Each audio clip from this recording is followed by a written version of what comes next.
And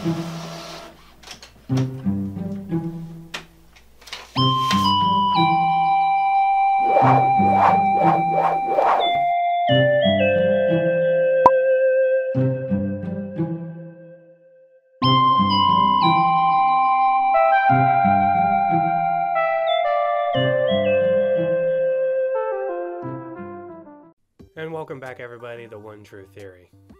Now, this video is going to be a little more personal than the ones before it, but not for any specific reason other than the fact that it's a topic I've covered a couple of times before, technically speaking.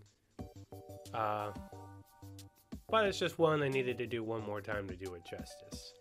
You see, back on the first channel I was a part of, it was a channel called The Midnight Geeks. I ran a theory section, much like I do right over here, and it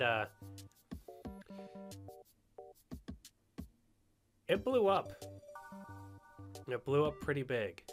And the episode that saturated that blow up was Peridot's first fusion, or at least what I thought Peridot's first fusion would be at that point in time. This was at least 2 years ago. Too Short to Ride hadn't even aired yet, if that gives you some perspective on how much has happened since that video. Now, some stuff happened with that channel, and I don't really want to get into the nitty-gritty of it right now, and I'm sorry that I'm even getting into what I am right now. But whenever I decided to break off and make my own channel, Peridot Douglas Productions, if you're here, you obviously see it, I decided to try and take some of the videos that were on that Midnight Geeks channel, a lot of the theory videos, and my plan was to just kind of re-release them under the Peridot Douglas Productions name. In my much younger days, I was foolishly hoping to replicate some of the success that some of those videos had, because that Peridot video that I made got over like 700,000 views, which for the channel of our size at that point in time was ridiculous. But I knew, considering all the new information that had come about since that point in time, that I couldn't just re-release the exact same video and not have a million people telling me, "Hey, what about Smoky Quartz? Hey, what about Smoky Quartz? But did you really consider Smoky Quartz? Quartz. But Garnet already used Peridot. A bunch of stuff that I definitely knew since I watched the show, so I decided to make a remastered version of that video. And it was bad. There were a lot of mistakes put into it because I had to cut out a lot of bits that mentioned that anything like Midnight Geeks related or anything like that. And I was just kind of trying to squeeze out the popularity of that video to try to like soup up this channel into something bigger than I could have even really dealt with at that point in time, because I wanted something. I needed something to hold on to. I was in a pretty rough point in time in my life. So I tried to squeeze that out as quickly as I could. It came out really, really bad. A few people pointed it out, and I made a promise that I would revisit this topic at some point in time for a true remastered version of Peridot's first fusion. So that's where this video comes in.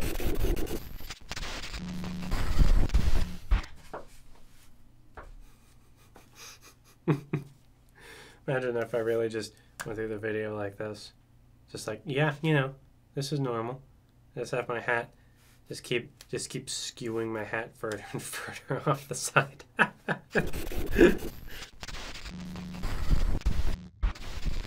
Welcome everybody to One True Theory, where if you watch the first 4 minutes of this episode, or 2 or 3 or 4, I forget how long that little segment ran on, you know that today we're talking about Peridot's first fusion, which I'm just going to outright and say it now.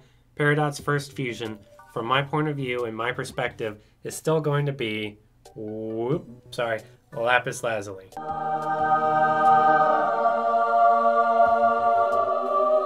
That hasn't changed, it's not going to change, and today I'm just going to debunk some common rationales that center around why Peridot lapis fusion might not happen, and why maybe Peridot might not fuse, or Lapis might not fuse, or all that other stuff. And at the end, I'll give a brief synopsis on why I think it's going to be a Lapidot fusion, and where we will possibly. A very common theory that I hear people talking about when it comes to a Peridot Lapis fusion, or Peridot fusions in general, and why they probably won't happen, is because Peridot is representative of an asexual individual. And this is good stuff. I would love it if Peridot did represent that group of people, because asexuality is not a very well represented part of the LGBTQA community, and it would be nice to see a little bit of that. However, I don't think that would necessarily be something that would prevent Peridot from fusing. And I say this for one thing. And I say this for one reason, and that's because framing it that way, framing it as to that is the one reason why Peridot won't fuse ever in the series, is making fusion out to be inherently sexual or even inherently romantic, to be honest. And although fusion can be that way, romantic or whatever, especially in the case of like Ruby and Sapphire, that isn't what fusion is. Fusion isn't inherently sexual. It isn't inherently romantic. It's just a way that two people come together and communicate. It's a conversation. And conversations can take on many different tones. Although, granted, you could say that Peridot will never outright go out of her way to fuse with anybody. That's not to say that Peridot will never fuse, but we'll get into that a little bit more later. Another common theory I see that debunks an ability for Peridot to fuse with anybody, let alone Lapis, is that Peridot cannot shapeshift. And this is something that we've seen a little bit of in Too Short to Ride, where she literally wasn't able to shapeshift her body at all. However, I don't think that Peridot is incapable of shapeshifting. I think she is just as capable of shapeshifting as anybody else in the group. I mean, if Steven can do it, who's half human, who has human-y parts, but he can still stretch and wiggle his body in whatever way, I don't think it's entirely crazy to believe that Peridot can do the same thing. The difference between the two is that Peridot has been told her whole life, her whole like couple 1,000-year life probably, or several century long life probably, that she cannot shapeshift and she doesn't have powers. And she only barely discovered that she had ferrokinesis at random. So I don't think it's the fact that she can't shapeshift. I think she just has this huge mental block around shapeshifting, a mental block that's centered around who she was on Homeworld and Homeworld's teachings still kind of constraining her being. This, however, is something I think is going to be fixed post getting back from Homeworld once Peridot and Lapis are reformed, ideally in their Crystal Gem outfits. I don't think Peridot fusing would be hindered by the fact she couldn't shapeshift, even if she really couldn't shapeshift. Because fusion doesn't necessarily require shapeshifting. Those two things aren't mutually exclusive of each other. Fusion simply requires your body to be made out of light, or to be able to be broken down into light, or to have something that can break your body down into light. Peridot's body is indeed made out of light. So I think it's very, very, very safe to say that Peridot would still be able to fuse even if she couldn't shapeshift, because her body is still made out of light and she still can get into the same circadian rhythm. That's not really how that goes, but in the same rhythm as someone in order to fuse. She could just do it. She doesn't need to shapeshift. She doesn't need all that. And those are two of the ones that I see very commonly that keep Peridot from fusing. And of course, there's the very understandable and very common one they see for Lapis not fusing, which would thus prevent a Lapis-Peridot fusion. And that is because Lapis simply just isn't ready to fuse yet. And I definitely agree. No one should willingly go up to Lapis and be like, Lapis, listen, fuse with me! That would go wrong instantly, instantaneously. It would be not the worst thing, I guess, but it'd be like top 5 things you wouldn't do with regards to lapis lazuli. I don't think that, along with the fact that Peridot's possible asexual representation, would be anything that would stop this fusion from happening. Fusion isn't inherently sexual. You don't need to actively think about fusing in order to fuse. That's been proven so many times over. So these two worlds would finally meet, accidentally fusing, like every first fusion in existence happens. That's how Garnet happened. That's how Rainbow Quartz happened. That's how Stevani happened. And it's a beautiful accident, and I think it's going to be that same way with Peridot for her first time with lapis lazuli. Just as a quick why I think this is going to happen. These two characters' stories are intertwined. They weren't always intertwined, but as of season 3, they became intertwined to the point where they were literally living together. And when you think about it, when you think about some of the base things, the hurdles that they need to overcome, the point that crosses on both Peridot and Lapis's list is fusion. They both need to come to terms with it in one way or another. And the best way for that to happen is if they were to accidentally fuse at one point, they don't have to stay fused. They don't even have to fuse ever again after that. But fusing once will give them the ability to move on. It'll give them the closure that they need in order to know that, hey, I just don't really want to fuse, and hey, I don't really like fusing. And it will just bring it all together. They'll bring their stories together.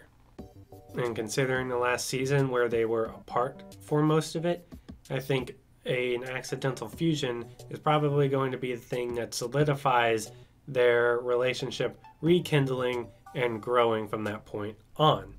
It's just it.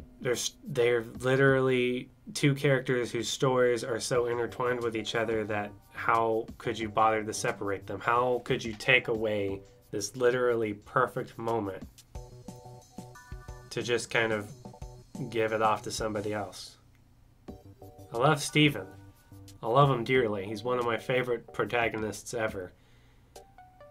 But he's not the only one that gets to do important things. That's all I'm going to say. And now the moment you've all been waiting for, or at least all of you who decided to stick around this long. How is this fusion going to occur? Or when is it going to occur? Because we already know how it's going to be accidental, like every other fusion in existence. Oh god. This fusion is going to occur after Steven and the rest, and hopefully the rest of the crystal gems, get back from Homeworld. In fact, it's going to be the first thing, along with the new house and probably Bismuth doing some finishing touches on it, that Steven and the crystal gems are going to see.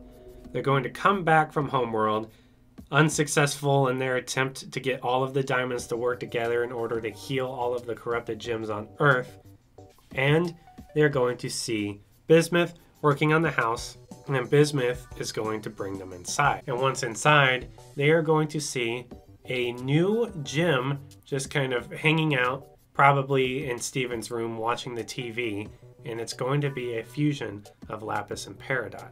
Once the presence of everybody has been made known, the two are going to unfuse into the two parts that we know and love. And that's probably where Season 5 of Steven Universe is going to end. We're not going to get an episode that's going to explain how that happened until the next 5-month hiatus. But that's how I think it's going to happen. You're going to come home from Homeworld, and you're going to see this new fusion. And this new fusion is going to turn out to be a fusion of Lapis and Peridot. And they're probably just sitting, chilling, watching Camp Pining Hearts, something like that. But that's how I see it happening, and I think there's a lot of strong implications that lead to that being a distinct possibility. I mean, not only that, but we're going to see the crystal gem outfits after they unfuse. Like, literally, it's going to just be a big smorgasbord of things happening. And honestly, it'll be the perfect light note to end the season off on, considering, once again, I'm fairly certain that getting the diamonds to help them is going to fail. I'm not sure to what degree it's going to fail, but it's definitely not going to work for one reason or another. But what do you guys think? Do you guys think that my ideas about Lapis and Peridot fusing are a little on the money? Do you agree with my thoughts on the various other theories that would say they couldn't fuse? Or do you think I'm full of crock and maybe I have a little bit of shipping bias going on? Maybe my goggles are on a little too tight again. But leave your thoughts in the comments below. And remember, everybody, every video is a party. And you're always invited to the next one. Thank you. Be sure to subscribe and have a good night. I love my shipping goggles. And I love my senpai hat. That's all.